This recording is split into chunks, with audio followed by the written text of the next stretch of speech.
Someone mentioned that there's a very large clock up here, and that tells me two things. It very helpfully has a moon phase as well as a time, so if I get to third quarter, I've probably gone on too long. But it also tells me that exactly a week from today, we will be 5.5 hours from the close of the polls, and then not very many more hours from a result. So we will be in a very different Scotland in not very long.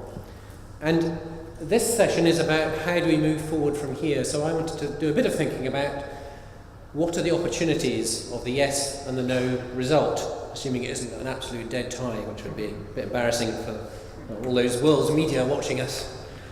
Have to cut a pack of cards or draw a coin or something.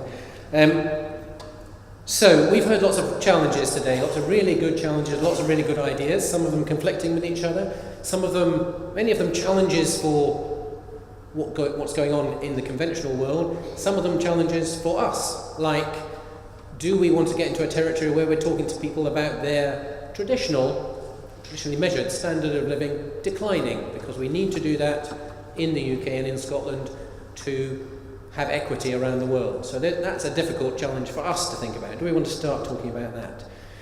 But in the yes and no scenarios, let's just think what processes those kick off. So in the yes vote, we get into 18 months of negotiation about how Scotland is. The default recipe is that at the end of that negotiation, every bit of legislation that we currently have as part of the UK will still be enforced, but where it says the UK Secretary of State for Transport, it'll be the Scottish Transport Minister. So the default is it's all the same in 18 months' time. And so we have 18 months to make sure that it's not all the same. So that's a pretty big job. Part of that, and a crucial part of that, is the potential written constitution for Scotland. So there's a draft constitution which is out for consultation, which has some good things in it and some pretty scary things in it. And there will be a process run with society to create that constitution. So that's a big opportunity. That's an opportunity for the SNP to push sustainable economic growth as a core thing Scotland must always do. It's a big opportunity for us to push inequality as something we're going to kill off in Scotland. It's an opportunity to enshrine protection of the environment. That's a proposal. Nuclear weapons are in there as well, of course. So that's a big thing, big battle over at least 18 months to get the best we can out of that. And then, of course, there are going to be the arguments back and forth, north and south, about who owns what and who gets what bit of which target, which again we'll want to try and engage with and try and get the best result for our agenda. So, rather a lot of work in that 18-month period.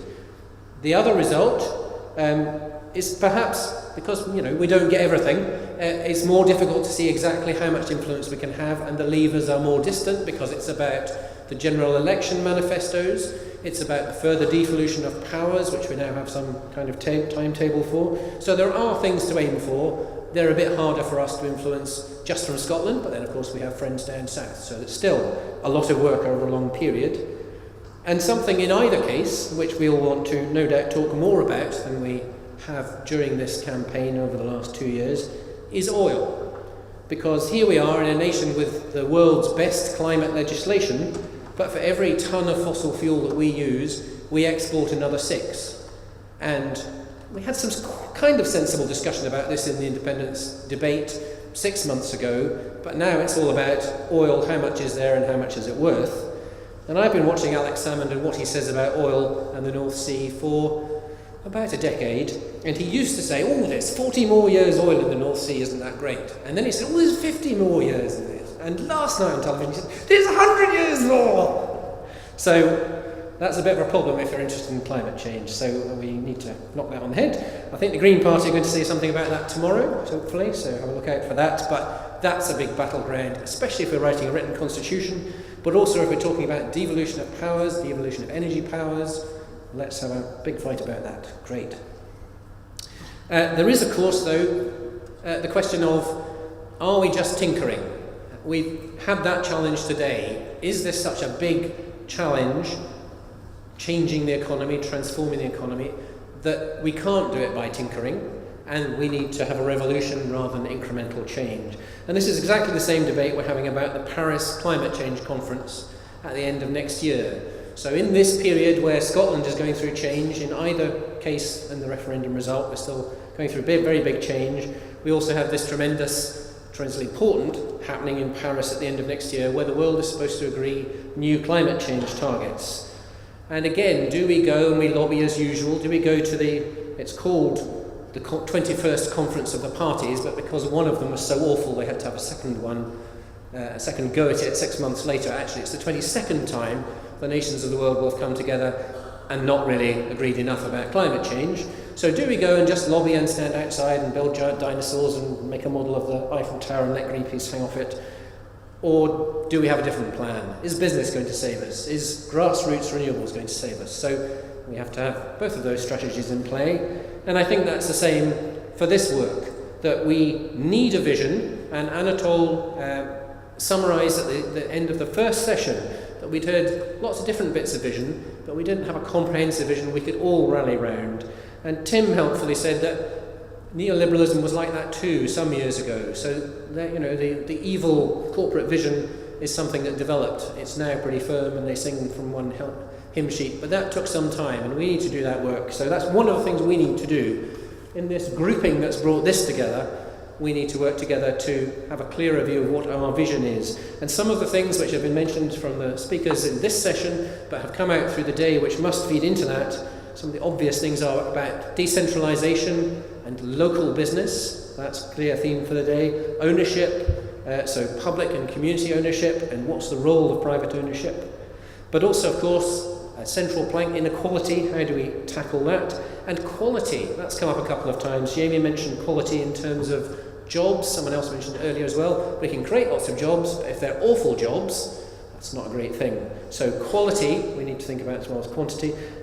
Came up in our workshop about the circular economy as well, thinking about land quality.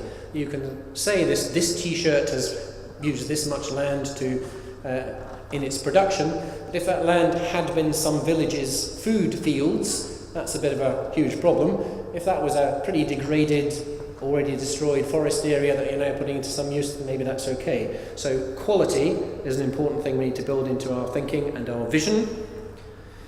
But other threads that have come out have been about trying to fix the current system. So making the current system actually work as it's supposed to, because it's clearly not doing that. Taking back control of it was another phrase that was used. And some of the areas where we might concentrate on, where we think we might make some progress, would be pensions. So that seems a big opportunity to get change in the way that a large amount of money is invested, which is our money, and if it's a public sector pension, it's public money. And there's a lot of pressure there, and it's the same pressure as the divestment movement, looking at fossil fuel investment from institutions like this one. And that's making some progress. So those are areas we can put effort into. Stephen was kind enough to mention the report that we've done on reforming banks, which again looks at smaller, more local banks, breaking up the big banks. Ray Perman, who did it with us, did it not with his David Hume Institute hat on, he was very careful to say, but it's a semi-link to the David Hume Institute, but that's a good thing. Okay, so just to finish off then, things we can go away from here and try to continue to progress, working together on that vision of the economy that we want, the one that isn't the neoliberal one, working together on either the written constitution and the process that follows a yes vote, or on the general election and the further devolution of powers that follows a no vote. Let's work together on that, get the best results we can from that, because it's going to be a big fight in either of those two processes to get our way.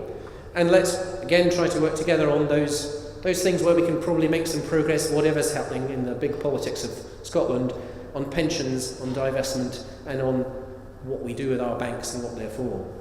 Thank you.